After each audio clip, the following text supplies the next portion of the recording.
When we look at the question of giving up ignorance about what creates and uphold racism, it's about acknowledging that many of the systems that are in place that are seen as standard actually reinforce racism. For example, capitalism. You could argue that capitalism is neutral. However, its application often reinforces this dynamic that racism is designed for around disadvantaging people of color and privileging people who are white identified. Hierarchy. I invite you to look back at our previous content that looked at how organizations can often find themselves with staff makeups that reflect those who come from the dominant culture. So this is one example of how hierarchy is present and part of the conversation about what upholds racism. The media.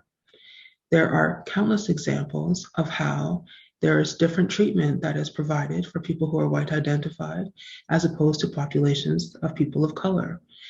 The many ways that the media portrays people of color help to shape people's understanding of who they are and helps to group people so that when individuals try to engage or to build relationships, they're having to overcome the understanding about the culture or race that they are a part of that comes from or is influenced by media.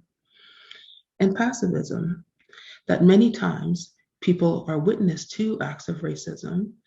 They may even acknowledge that privately one-on-one with a person of color, and yet they don't engage with the people who are engaged in doing the actual act of racism.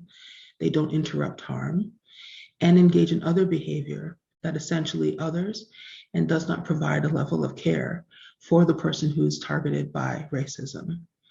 So these are some of the examples of some of the things that continue to uphold racism. We invite you to consider what your intervention will be when you witness and see harm. Learn more by visiting our website.